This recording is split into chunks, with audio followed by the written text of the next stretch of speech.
get a kick out of those things. So like in the city of La Crosse, Wisconsin, named after the sport that the Native Americans played on the prairie there, you can still watch the game of lacrosse being played. It's a club sport at the university. I think that's kind of fun. I'm sure the rules are just a little bit different now than they were back then. But humans have lived along the Mississippi for at least 10,000 years, maybe a little bit longer. And there are a few places where you can get a sense of those older cultures. One of the best is in northeast Iowa, Effigy Mounds National Monument. They have 3 separate units in this park where they're preserving, I think it's about 110 mounds of various sizes and shapes. Many of them are in animal shapes like this. This is the marching bear group in the south unit. Have any of you ever been down to Effigy Mounds? Yeah? All right. It's the kind of place you can go back over and over and have really different experiences, because the north unit has the visitor center. That's where most people go. It's got a nice little hike up to the top with great views out over the river, and then a few mound groups, but most of the mounds there are pretty simple, linear and conical mounds. This is a little more work to get to. That's about a 45-minute hike from the parking area to get to those mounds.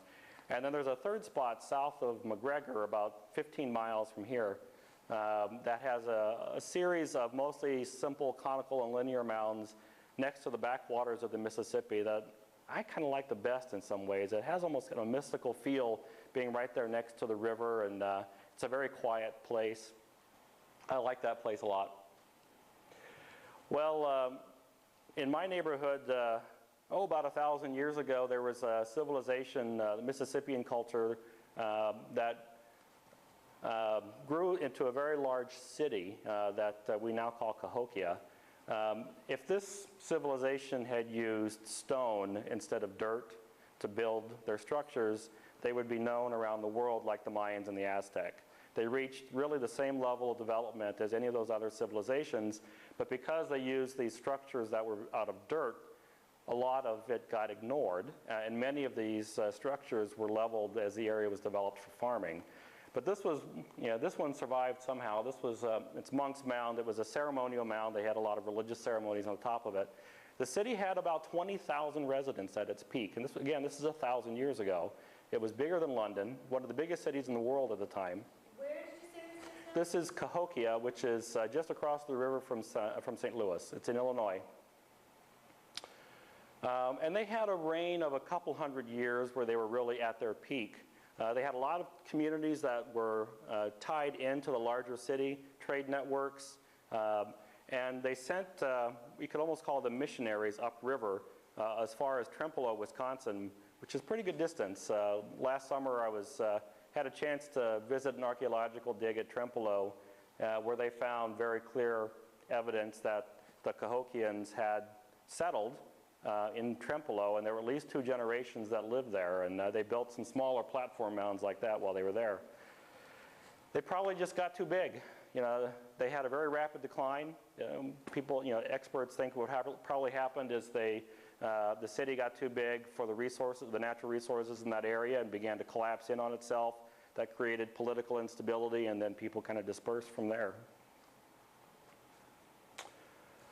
Well, really the first thing that brought Europeans into the area was the fur trade, and I've been learning a little bit about the Savannah portage, not enough to be an expert to talk about it tonight, but one of the other major transit routes was the Fox, Wisconsin waterway that connected the Great Lakes to the Mississippi through Wisconsin. And the 2 communities that anchor that, Green Bay and Prairie du Chien, are the 2 oldest communities in Wisconsin, and really Prairie du Chien is one of the oldest communities along the Mississippi. It's been hard to kind of pin down when Prairie du Chien was actually settled. A lot of the early records disappeared. But St. Louis was founded in 1764, and at that time, Prairie du Chien already had 200 or 300 permanent residents. So it had been around for a little while at that point.